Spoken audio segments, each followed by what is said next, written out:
dalam kedudukan Tuhan yang Maha Tinggi. Kami saat ini dengan segala kerendahan hati kami mau datang di dalam segala keagungan Tuhan. Kami bersyukur di roh semarak Tuhan boleh terjadi di atas kami. Kami manusia yang tidak layak untuk menerima pertolongan, tetapi Kau melayakkan kami Bapa oleh korban Kristus yang sempurna bagi kami, sehingga saat ini kami mau duduk diam di bawah kaki-Mu Tuhan, dan Kau berotoritas beracara sepenuhnya, membawa sukacita dan kemenangan bagi kami. Kami umat-Mu mau rindu untuk tunduk dan taat di dalam otoritas ilahi, dan berkat-berkat dicurahkan bagi kami yang mau datang di dalam nama Yesus Kristus. Ada kekuatan yang baru, ada kemenangan yang Engkau sediakan bagi kami ya Bapa. Biarlah Tuhan Engkau pakai lidah dan bibir hamba, ampuni segala dosa dan kesalahan hamba, kuduskan dan layakkan hamba.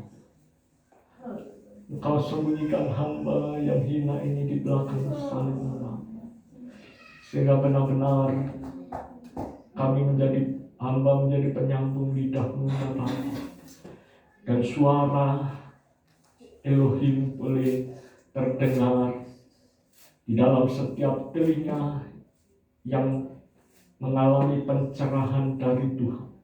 Di dalam nama Yesus Kristus, setiap telinga diurapi oleh Tuhan, untuk kami benar-benar tunduk di dalam hadirat-Mu ya Bapa.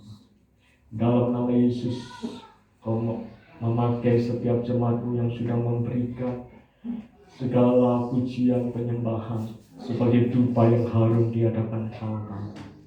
Dan kami percaya hanya kekuatan Tuhanlah dan kebenaran diri kami ya Bapa yang benar-benar membawa kami kepada sukacita Tuhan. Terima kasih ya Bapa, Engkau yang telah menghadirkan setiap jemaat-Mu Tuhan, sehingga kami percaya kehadiran Tuhan nyata di tempat kami.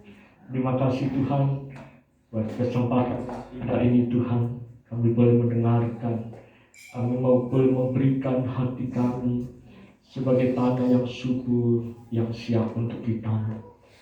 Dan setiap tanaman yang boleh tumbuh, boleh berakar kuat dan berbuah-buah. Di dalam nama Yesus kami tolak segala roh-roh jahat, berusaha mencuri setiap ketaburan firman Tuhan. Kami singkirkan dalam nama Yesus. Dan Engkaulah Raja di atas raja, yang saat ini berotoritas di dalam persekutuan umat-Mu Tuhan. Kami siap menyambut firman-Mu. Di dalam nama Yesus kami sudah berdoa. Haleluya. Bagi yang percaya kita katakan amin. Puji nama Tuhan. Shalom. Saudara yang terkasih dalam Tuhan Yesus Kristus, saya boleh bersyukur pada pagi hari ini. Sebenarnya yang melayani pagi ini adalah Pendeta Audi, gembala dari Mapungkas, GKI Mapungkas, tetapi katanya memberi kabar. Saya tunggu hingga kemarin malam, sehingga saya kembali bertanya, dan ternyata tidak bisa karena ada tamu yang akan pelayanan di GKI Mapungkas, sehingga tidak bisa untuk melayani di tempat ini. Tetapi saya percaya ketika Tuhan memberikan firman tema pada pagi hari ini, saya masih tawar-menawar dengan Tuhan. Saya berpikir, kalau seandainya Gembala Audi gagal dalam pelayanan di tempat ini, maksudnya untuk hari ini, maka saya sudah persiapkan cadangan untuk gembala yang lain. Tetapi saya berusaha untuk menghubungi, tidak bisa. Bahkan juga ketika bisa dihubungi, mereka sedang melakukan perjalanan, sehingga mereka katakan, saya sedang di perjalanan, nanti saya telepon kalau sudah sampai di rumah. Saya tunggu-tunggu hingga pagi tadi, sehingga apa yang Tuhan ingin sampaikan genaplah sudah apa yang Tuhan rencanakan bagi kita sekalian. Dan saya percaya dalam pengembalaan di tempat ini menuju ke arah pembaharuan di dalam Kristus yang terus-menerus Tuhan kerjakan, menjadikan kehidupan kita menyadari bahwa siapakah aku ini. Itu dalam fase yang sudah saya sampaikan 2 minggu yang lalu, ya saudara. Ketika kita telah dijadikan biji mata Tuhan sendiri, maka Tuhan tidak akan membiarkan setiap kotoran-kotoran, setiap apapun, bahkan setiap perbuatan tangan yang berusaha untuk mengganggu dan membuat kita menjadi tidak dapat melihat. Dalam arti kita telah dibutahkan oleh sesuatu, tetapi Tuhan tidak akan membiarkan ketika kita berada di dalam fungsi yang benar, saudara yang dikasih Tuhan, sehingga kita dalam melekat sebagai biji mata Tuhan di dalam tempat yang benar. Bukan biji mata itu terletak di kaki, saudara, tetapi benar-benar di kepala. Dan ketika biji mata itu memiliki fungsi, tugas, tanggung jawab sesuai dengan apa yang Tuhan percayakan, maka biji mata itu akan melakukan sesuatu yang bercahaya, saudara, menyinarkan kemuliaan Tuhan, kemuliaan Kristus di dalam kehidupan kita. Saudara yang dikasihi dalam Tuhan Yesus Kristus, dan saya menyampaikan selamat datang untuk keluarga baru yang saat ini dalam pengertian telah Tuhan tempatkan untuk datang ke tempat ini. Dan kami, gembala dan seluruh jemaat Tuhan yang ada di GKI Gloria menyambut dengan sukacita untuk kita boleh dipersatukan di dalam pengembalaan, untuk kita dibawa dalam pengembalaan yang agung, yaitu Yesus Kristus sebagai gembala kita yang telah merelakan diri, mengorbankan dirinya bagi kita sebagai kawanan domba gembalaan. Saudara yang dikasih Tuhan, yaitu keluarga Suroso Paulo Owen yang saat ini bersama anak bungsu, yaitu Sharon, dan juga kedua cucunya yang sudah menjadi sekaligus bagian dari anak dari Bapak Suroso, Pak Maksi Suroso, karena orang tuanya sudah meninggal dunia, ya saudara, yaitu anak Windy dan Daniel. Adik siapa? Niki ya, anak Niki bersama adik Daniel. Daniel ini kemarin sakit, ya saudara, tetapi kerinduannya untuk beribadah sehingga pada saat ini boleh bersama-sama beribadah. Nanti adik Niki dan juga Daniel boleh bergabung dalam anak-anak sekolah minggu di tempat ini. Puji nama Tuhan. Tuhan Yesus memberkati. Kita bersama-sama bersekutu. Nanti kita, ya, saya sekaligus menyampaikan terima kasih karena saya tidak akan umumkan karena ada banyak pengumuman.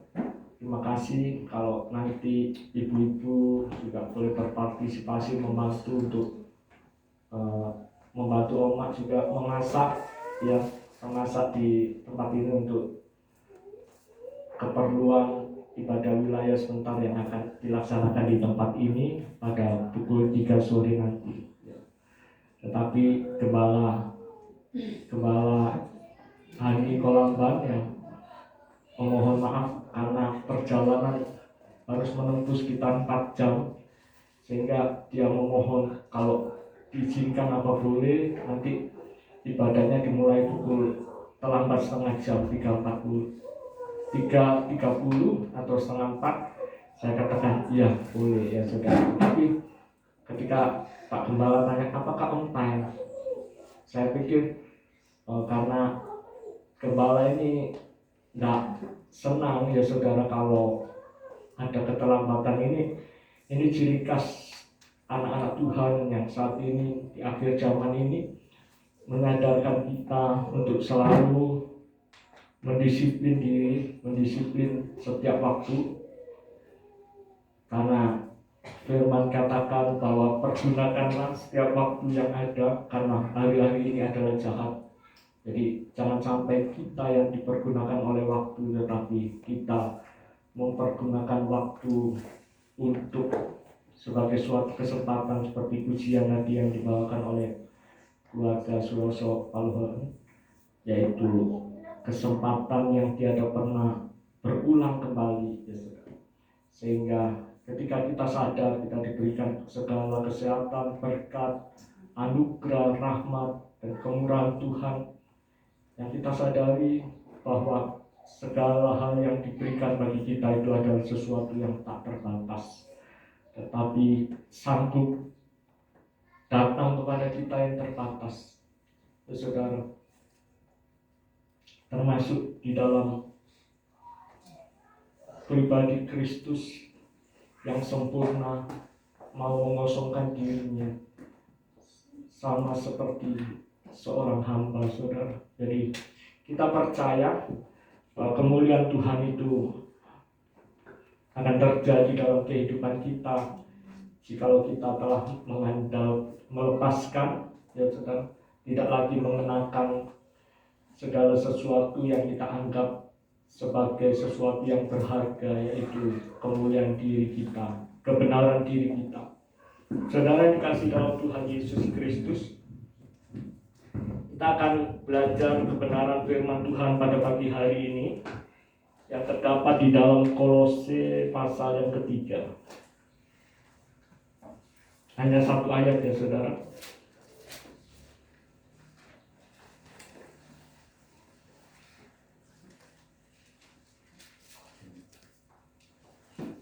Kolose pasal yang ketiga ayat yang ke-15.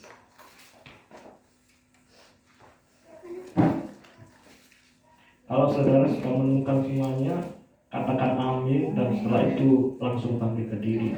Kita bersama-sama membaca di dalam Kolose pasal yang ketiga ayat yang ke-15. Setelah hitungan ketiga kita akan mulai bersama-sama membaca ya saudara. Bukan berdirilah. 1, 2, 3. Hendaklah damai sejahtera Kristus memerintah dalam hatimu, karena untuk itulah kamu telah dipanggil menjadi satu tubuh, dan bersyukurlah. Amin. Puji nama Tuhan. Terima kasih Tuhan Yesus memberkati, dan kita percaya berbahagialah orang yang membacakan firman Tuhan, bukan hanya sekedar membaca tetapi mendengar dan melakukan setiap apa yang kita terima sebagai kebenaran yang sanggup mengubahkan, yang sanggup memulihkan kehidupan kita. Saudara, Rasul Paulus kepada jemaat di Kolose menyampaikan di ayat 15 ini dikatakan, hendaklah damai sejahtera Kristus memerintah di dalam hatimu, karena untuk itulah kamu telah dipanggil menjadi satu tubuh, dan bersyukurlah. Katakan di sebelah kiri kanan saudara, di tetangga kiri kanan saudara, katakan kita adalah satu tubuh. Kita adalah satu tubuh. Haleluya. Karena ini jelas suatu perintah yang disampaikan oleh Rasul Paulus bahwa hendaklah damai sejahtera Kristus memerintah dalam hatimu. Penulis buku Salt and Light saudara, yaitu Robinson, dia menyampaikan Tidak mungkin ada suatu negara, di dalam suatu negara ada damai sejahtera jikalau tidak ada orang-orang di dalamnya yang memiliki damai sejahtera. Demikian juga ketika orang-orang di dalamnya itu sebagai suatu warga, ya saudara, termasuk kita telah ditetapkan oleh Tuhan sebagai warga kerajaan surga. Walaupun saudara memiliki kartu identitas diri, yaitu kartu tanda penduduk KTP yang saat ini elektronik saudara, sebagai KTP nasional yang diperuntukkan bagi warga negara Indonesia, dan dimanapun saudara berdomisili atau tinggal, maka walaupun saudara sebagai penduduk Kota Tomohon secara khususnya, tetapi kita adalah warga negara Indonesia. Dan di dalam suatu negara, ya saudara, terdapat warga, terdapat syarat-syarat terbentuknya suatu negara, yaitu penduduk, ya saudara. Ada luas atau wilayah teritorial, dan juga ada pemerintah, ya saudara. Jadi ketika syarat-syarat yang sudah ditetapkan dalam suatu negara itu, maka ketika dikatakan oleh Rasul Paulus kepada jemaat di Kolose ayat 15 ini sebagai suatu perintah, hendaklah damai sejahtera Kristus memerintah di dalam hatimu. Ini didasari dari ayat yang ke-14,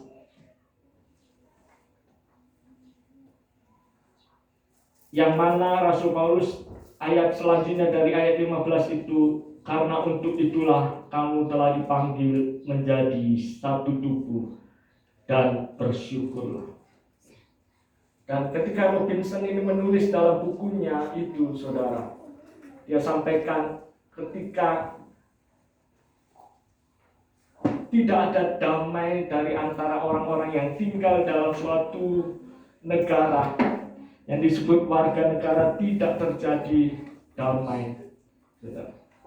Tetapi secara lebih spesifik, damai yang sungguh-sungguh itu adalah terjadi dan diberikan oleh Raja Damai itu sendiri. Jadi di luar Kristus tidak akan terjadi damai sejahtera. Jadi di luar Kristus, damai sejahtera yang ada itu adalah damai sejahtera yang palsu.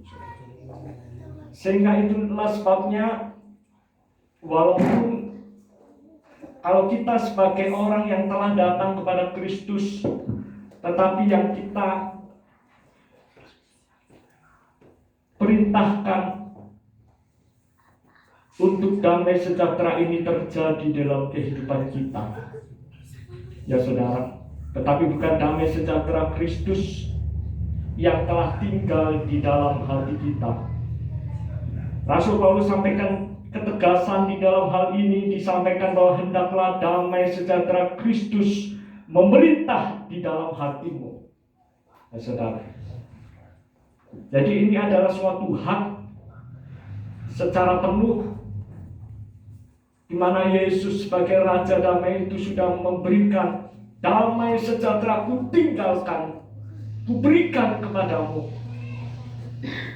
Dan ketika kita menerima damai sejahtera itu di dalam hati, tetapi itu sekaligus bukan hanya sebagai hak, tetapi juga sebagai kewajiban yang dikatakan, hendaklah damai sejahtera Kristus memerintah di dalam hatimu.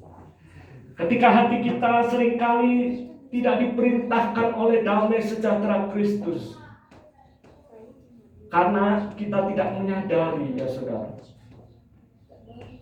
hal-hal yang seringkali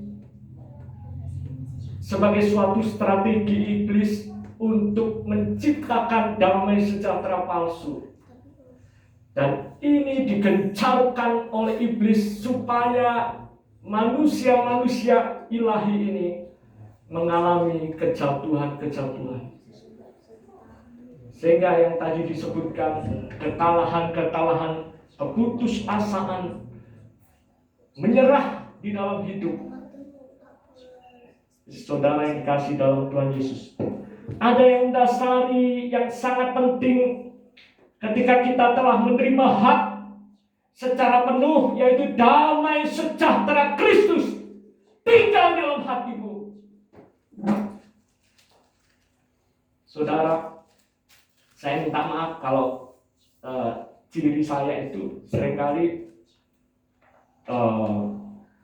dalam suatu khotbah saya narasinya itu keras ya saudara. Tetapi karena pernah ada suatu, bukan jemaat, ada seorang bapak ya saudara, saat ini sudah meninggal. Dia katakan kalau orang khotbah keras itu sepertinya anggap bahwa orang-orang itu semuanya tuli ya saudara. Padahal kita ini mendengar kalau orang khotbah keras itu dikuasai oleh roh hawa nafsu. Khotbah dengan misalnya sampai berteriak-teriak dan lain sebagainya, dikuasai oleh roh hawa nafsu. Tetapi saya katakan kan tidak semuanya bisa mendengar, Pak. Buktinya ketika orang bisa mendengar sekalipun, tetapi ketika pandangannya, pikirannya tidak tertuju kepada firman ya saudara, sehingga ketika dihentakkan oleh sesuatu khotbah yang mungkin orang itu terkejut menjadi sadar, tadinya melamun, berpikir sesuatu pekerjaan di rumah dan lain sebagainya ya saudara, mereka bapak itu katakan, enggak seharusnya, kalau di lapangan boleh untuk berteriak-teriak, tapi kalau di gereja sebaiknya jangan, lebih baik yang halus ya saudara.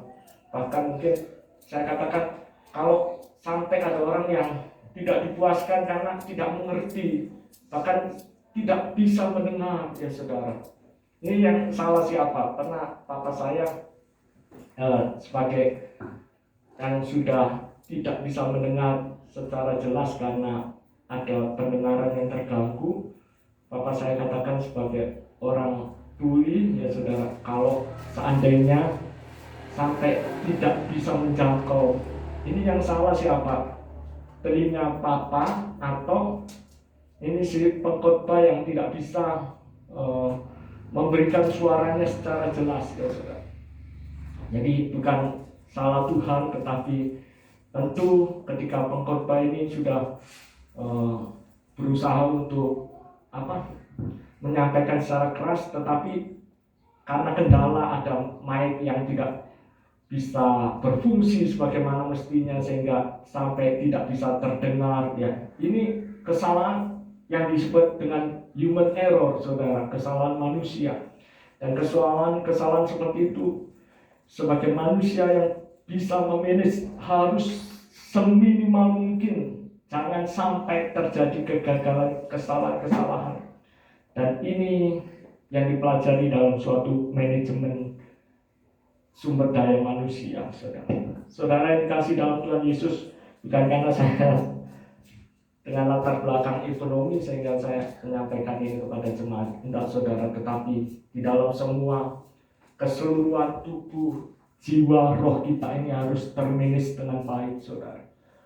Jadi tak mungkin kita memiliki tubuh yang sehat, tetapi hidup kita acak-acakan, hidup kita tidak pernah teratur ya saudara. Kalau saudara mau makan terserah, mau makan jam berapa terserah, bangunnya mau siang atau malam tidak peduli saudara.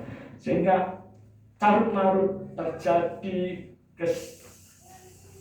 kesembronoan manusia yang tidak bisa mengatur ya saudara. Saudara dan saya diberikan oleh Tuhan hikmat, kecerdasan, kepandaian, kepintaran untuk mengolah segala apa yang Tuhan percayakan. Ketika saudara dipercaya, diberikan 2 talenta, apakah saudara bisa mengembangkan menjadi 4 talenta? Atau saudara sebaliknya malah saudara berpikir, Tuhan yang lain diberikan 2 talenta, ada yang 5 talenta, tetapi aku hanya 1 talenta. Tidak peduli seberapa apapun yang menjadi modal dasar. Firman Tuhan katakan modal dasar kita hendaklah damai sejahtera itu memerintah, sejahtera Kristus memerintah di dalam hati.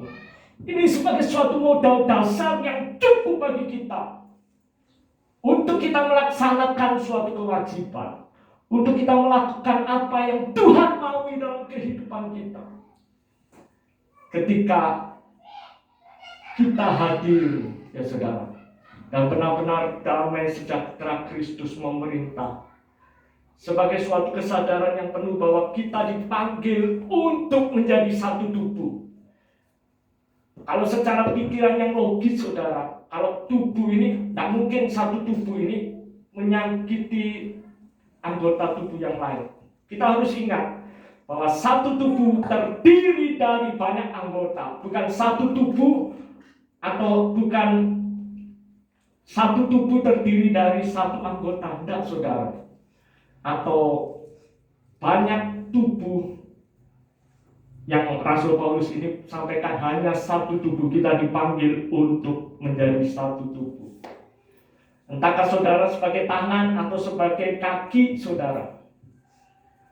Ketika ada tubuh sebagai anggota yang lain, ya saudara, dalam kesatuan tubuh itu ada yang sakit, ada sesuatu yang dirasakan tidak enak, saudara. Misalnya kaki kita sakit, maka kita akan berusaha untuk memijit kaki kita, ya saudara. Kepala kita sakit, maka tangan dengan secara refleks dia akan berusaha mencari cara yang terbaik, ya saudara. Demikian juga ketika kita ditetapkan menjadi satu tubuh, maka tidak ada anggota itu merasa dirinya lebih utama. Anggota itu akan merasa dirinya lebih baik dari yang lain. Tak mungkin tangan akan merasa aku lebih baik daripada kaki.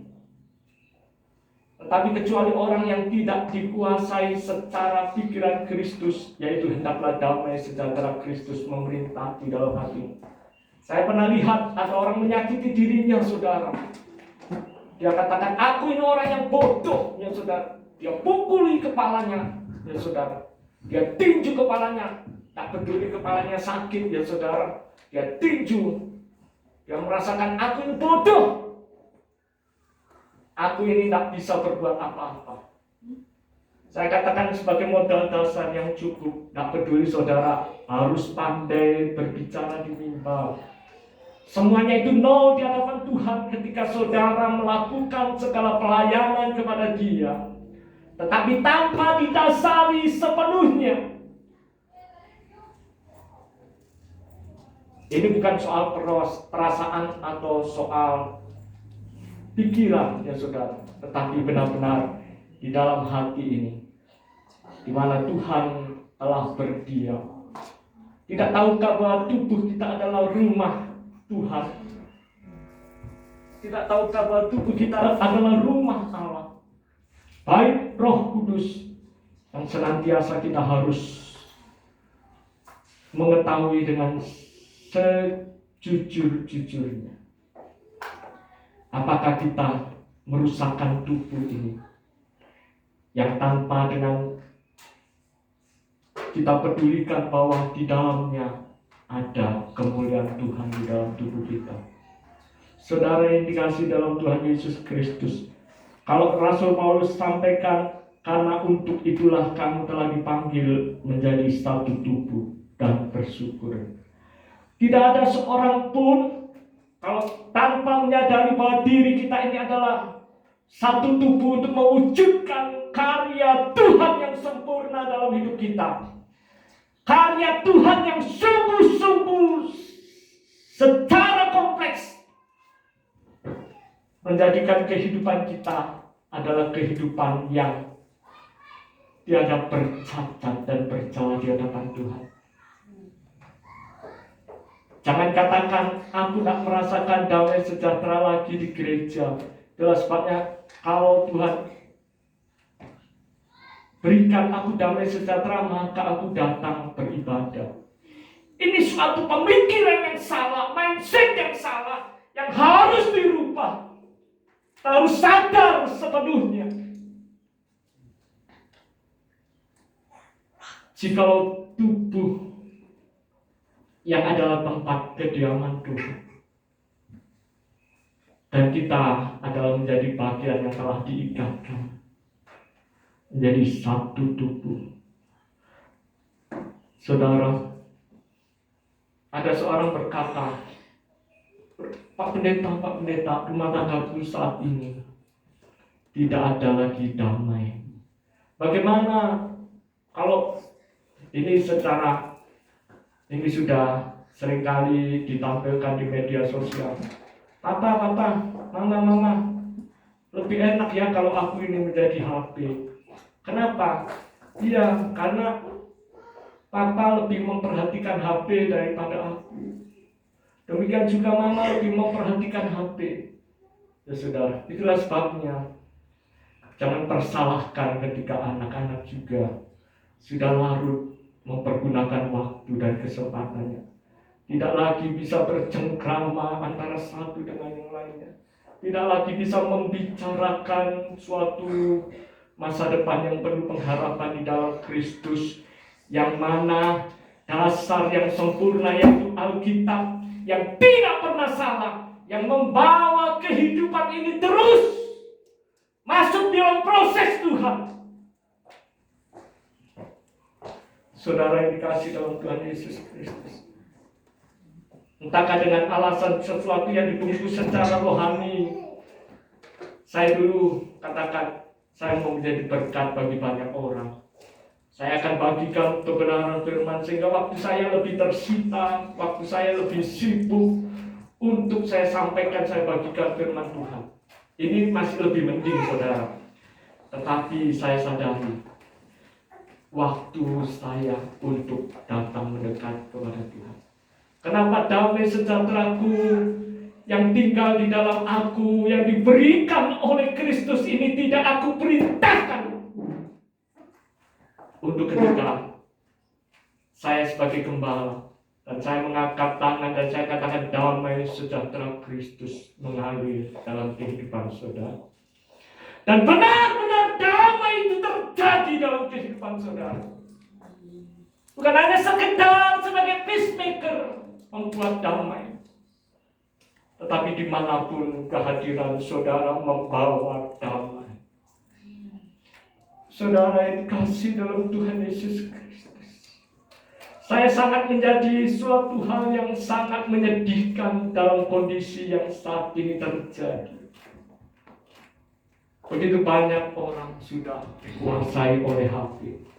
Kita tidak lagi dapat mengendalikan dan menguasai HP itu sebagai alat teknologi yang Tuhan secara kita tidak sangkali itu secara sesuatu yang Tuhan izinkan supaya manusia mengalami suatu perkembangan teknologi. Tetapi di balik itu semuanya iblis juga tanamkan supaya damai itu berlalu dari kehidupan kita.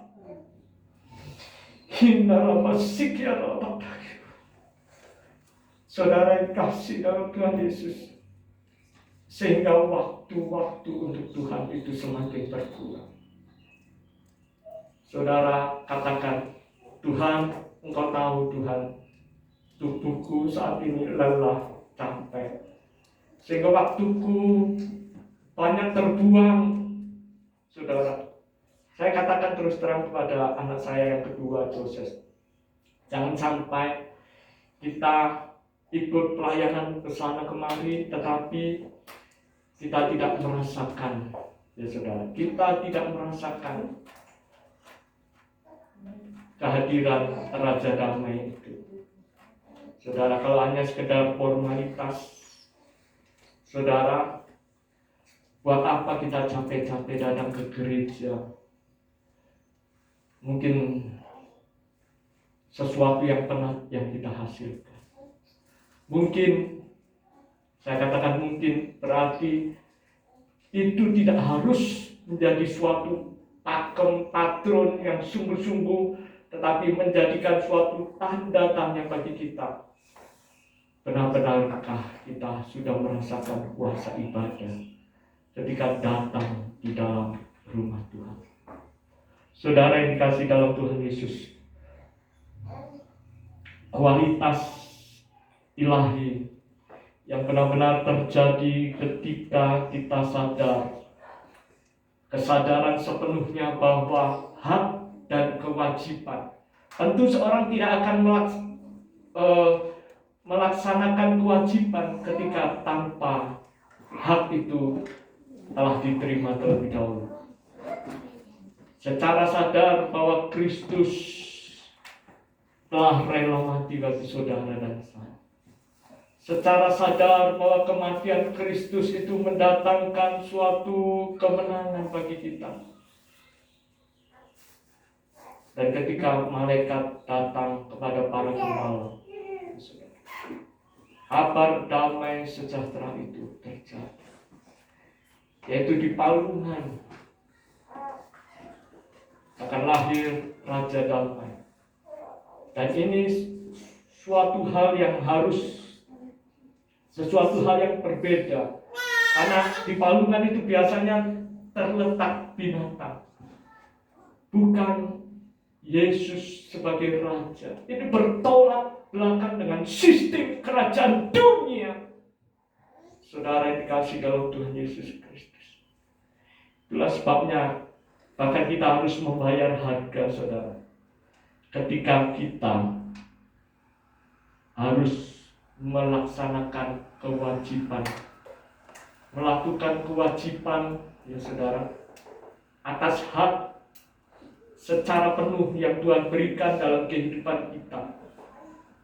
Dan hak itu dengan suatu kesadaran bahwa kita telah dipanggil menjadi satu tubuh, ya saudara. Maka tidak ada lagi perselisihan, tidak ada lagi permusuhan, tidak ada lagi iri hati, karena satu tubuh loh, saudara. Tak mungkin kalau tangan ini lebih berprestasi, bisa mengukir, bisa menghasilkan suatu karya yang indah. Tentu kebahagiaan tangan juga kebahagiaan kaki, ya saudara. Karena apa, saudara? Kaki ini akan melangkah ketika menerima suatu penghargaan. Ketika dinyatakan bahwa tanganmu telah menghasilkan suatu karya yang besar. Saudara yang dikasih dalam Tuhan Yesus, saya teringat kepada suatu kisah nyata. Ketika ada seorang pendeta, ini terjadi di Skotlandia, saudara.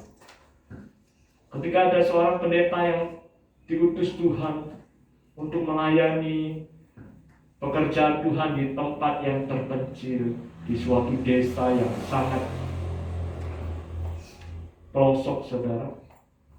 Jadi pelosok itu berarti, kalau pemohon dulu, kalau kami pindah dari kota Surabaya ke Tomohon, orang katakan, bahkan manajer, direktur utama saya katakan, kenapa you menjadi orang yang paling bodoh di seluruh dunia? Gaji dinaikkan 2 kali, tetapi you tidak mau, saudara. Tetapi you lebih memilih Tuhan jadikan apa saja ketika harus ditempatkan Tuhan utus ke Tomohon, ya saudara. Walaupun melalui sakit penyakit anak saya, maka menjadi suatu penyerahan secara total yang saya kerjakan bersama keluarga. Saya pergi waktu itu membawa 2 anak yang masih kecil, yaitu anak Grace dan juga anak Joseph. Walaupun dokter katakan begini-begini, saudara, harus konsumsi obat seumur hidup, tetapi saya percaya saya memiliki dokter di atas segala dokter. Dan ini suatu kepercayaan yang benar-benar mendasari dalam kekristenan yang memiliki damai. Saudara, apapun yang terjadi, saudara, entahkah saudara diizinkan Tuhan mengalami sakit penyakit, diizinkan Tuhan mendera suatu penderitaan, diizinkan Tuhan saudara harus terhina, dihina oleh sekelilingmu, diizinkan Tuhan untuk engkau mengalami suatu suatu penderitaan yang tidak harus engkau tanggung, tetapi saudara tidak akan pernah menyerah ketika saudara menyadari kita adalah satu tubuh dan kita menyadari ada kepala gereja yang bertanggung jawab dalam kepenuhan Allah, di dalam kepenuhan Elohim. Dia akan memberikan, mensuplai segala apa yang menjadi kekurangan dalam tubuh kita. Dan ini kehebatan orang Kristen, sehingga walaupun dihina, yang ada mengucap syukur. Walaupun dicaci maki, tetap bersyukur. Bersyukurlah kepada Tuhan sebab Dia baik, bahwasanya untuk selama-lamanya. Kasih setia Tuhan yang tak terbatas. Kita bersyukur bukan karena kita memiliki kekayaan. Kita bersyukur bukan karena kita memiliki jabatan yang enak di suatu jabatan penting di suatu perusahaan. Kita bersyukur bukan karena kita memiliki tubuh yang sehat. Karena ini yang utama itu saudara, kita telah dipanggil menjadi satu tubuh. Ketika kita sadar kita telah dipanggil menjadi satu tubuh, maka segala sesuatu yang lain itu akan ditambahkan oleh Tuhan. Carilah dahulu kerajaan Allah dan kebenarannya, maka semuanya itu akan ditambah.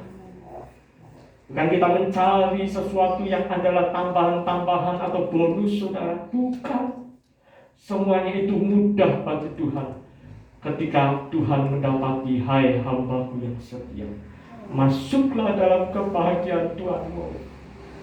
Saudara yang dikasihi dalam Tuhan Yesus Kristus. Saya lanjut kisah tadi yang saya sampaikan. Ketika seorang hamba Tuhan ini sudah tidak disenangi, bahkan telah diputuskan untuk diusir oleh para pelayan atau penatua di gereja itu. Saudara, tetapi yang menjadi suatu penghiburan dari pendeta ini, yaitu ada seorang anak kecil. Ketika dia berdiri, ketika ini menjadi suatu respon yang positif yang dia sungguh rasakan, aku mau setia sebagai suatu komitmen di hadapan Tuhan. Pendeta itu, walaupun aku harus terusir dari desa itu. Karena apa saudara? Di dalam desa itu tidak ada damai sejahtera. Di dalam desa itu yang ada itu banyak kepalsuan, kemunafikan. Itulah sebabnya seringkali kemunafikan itu bersarang di dalam kekristenan saudara. Kita harus sadar bahwa jangan bangga menjadi anak-anak yang disebut sebagai orang Kristen. Aku nenek moyangku sudah Kristen. Tetapi lebih bangga saudara kalau seandainya nenek moyangmu itu adalah pelacur. Tetapi lebih berbahagia ketika keturunan pelacur ini adalah orang yang melakukan kehendak Tuhan.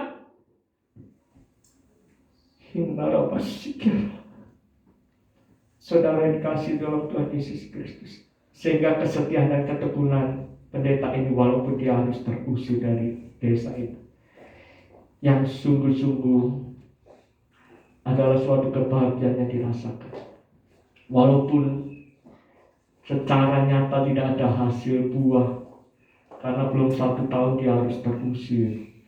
Tidak ada buah, tidak ada orang-orang yang dibaptis, karena mereka merasa diri sebagai orang benar, merasa diri orang sebagai lebih hebat dari pendeta itu, merasa diri tidak pantas pendeta itu menggembalakan, tidak pantas gembala itu memimpin jemaat, tidak pantas gembala itu menjadi seorang yang ditaati dan dipanuti. Sehingga apa yang menghibur ketika anak kecil itu sebelum dia akan meninggalkan pelayanan itu dan dia akan kembali ke negara asalnya, anak kecil itu melihat kondisi yang sangat miris, melihat kondisi pendeta ini, saudara, hidup di dalam kesederhanaan, ya saudara, tidak pernah digubris oleh jemaatnya, sehingga ketika piring itu diedarkan, tidak ada satu pun jemaat yang memberi untuk persembahan, untuk gembala ini.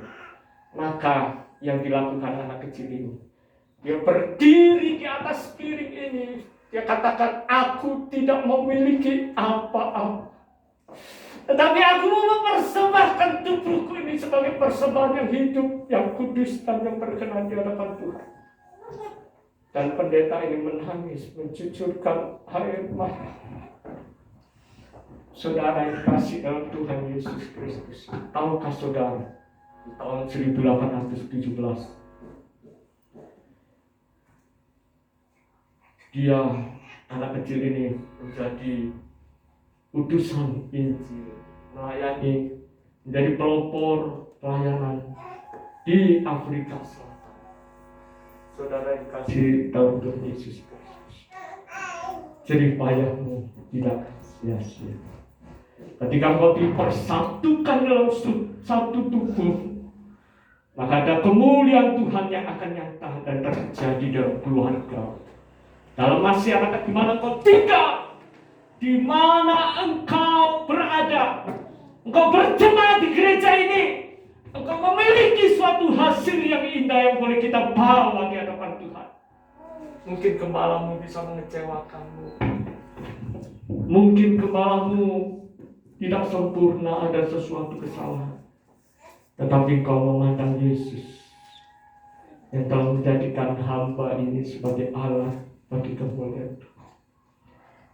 Dan hamba mau mengerjakan di dalam kemurnian, sehingga apapun mungkin kekurangan gembalamu dan kesalahan gembalamu, engkau tidak pandang itu sebagai sesuatu yang menghambat kerohanian, pertumbuhan kerohanianmu untuk terus bertumbuh dan maju sampai pada langkah terakhir. Saudara, karena engkau melihat Tuhan, karena engkau merasa bahwa kita ini adalah satu tubuh yang tidak dapat dipisahkan oleh apapun juga. Ketika kita merasakan kasih Allah penuh dalam hidup kita, baik penderitaan, baik kematian, apapun juga tidak dapat memisahkan kita dari kasih Allah. Tetapi kita dipersatukan untuk kita sadari dan kita melakukan suatu pekerjaan yang mulia, yaitu kita terus bersyukur bagi Tuhan yang begitu baik. Yesus baik, bukan karena aku mendapatkan kekayaan, bukan karena aku setia ini pantas aku menerima bonus. Tidak, saudara-saudara tidak pernah memperhitungkan itu. Ketika saudara berjuang, saudara tidak memusingkan diri, tetapi terpusat, tertuju kepada Kristus sebagai sumber Raja Damai yang terus mengalirkan aliran damai sejahtera. Maka kita percaya sebagai kepanjangan tangan Tuhan, kita mengerjakan dengan kesetiaan sampai pada akhirnya, sehingga kita disebut sebagai hamba-Ku yang setia. Masuklah dalam kebahagiaan Tuhan. Kalau kita masuk dalam kebahagiaan Tuhan kita, yaitu Yesus Kristus, maka tidak ada kebahagiaan lain yang dapat menyamai kebahagiaan yang Yesus berikan bagi kita. Amin, saudara. Amin. Sehingga tidak ada keluhan lagi, saudara. Sehingga tidak ada lagi rasa iri melihat dunia begitu diberkati oleh Tuhan. Tetapi kenapa aku yang cinta Tuhan, aku mengasihi Tuhan, aku mengalami penderitaan. Penderitaan seolah tidak pernah berhenti. Penderitaan itu silih berganti terus menerus terjadi. Damai sejahtera Kristus adalah shalom. Ketika kita terima sepenuhnya di dalam hati kita, maka kita berhak dan wajib untuk memerintahkan, sekaligus sebagai hak karena telah dijadikan sebagai milik pusaka Tuhan. Hak itu diberikan secara penuh untuk kita mengalirkan damai sejahtera kepada orang lain. Sehingga ketika kita hadir, saudara, orang lain bisa merasakan. Damai sejahtera itu bukan berbicara soal perasaan, tetapi bisa dirasakan. Damai sejahtera itu bukan sesuatu hal yang tidak dapat dijangkau, tetapi ada di sekelilingmu. Dan kalau engkau tidak bisa membawa damai, sementara kita masih larut dan kita enjoy dan terkesima dengan dosa, kita terpesona dengan dosa, kita tidak mau menanggalkan dosa terus-menerus supaya kita merasakan, oh aku menikmati dosa. Saudara, tanggalkan semua dosa, kemarahan, iri hati, tanggalkan semua kebencian, tanggalkan semua hal yang menghambat saudara untuk menerima dan mengalirkan damai sejahtera. Saudara, kalau HP itu menjadi milik kesayanganmu, maka percuma Tuhan menciptakan saudara dan saya. Bukan untuk dipanggil menjadi satu tubuh, tetapi saudara mengikatkan tubuh saudara dengan HP itu, supaya saudara dengan mudahnya untuk dikuasai oleh HP. Saudara sangat-sangat miris saudara. Saya saat ini disadarkan oleh Tuhan. Saya semakin sedikit saya pergunakan HP ini saudara. Tetapi dengan peruntukan yang jelas. Ketika saya mau belajar kepada Tuhan. Ketika saya bukan belajar kepada HP saudara, saya mau belajar kepada Tuhan. Ketika saya mau menyelidiki kebenaran firman Tuhan.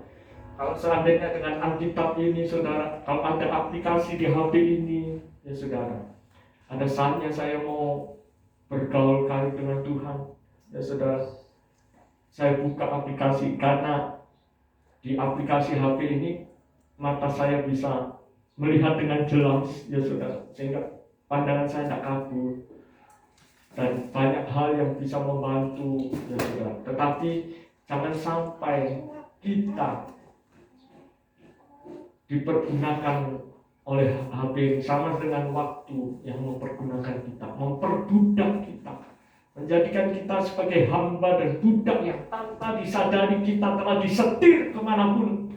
HP ini, ya saudara, semakin canggih, memiliki suatu kecanggihan yang luar biasa, teknologi yang luar biasa. Aku tak terima, ini RAM-nya cuma berapa, aku beli HP yang lebih canggih lagi.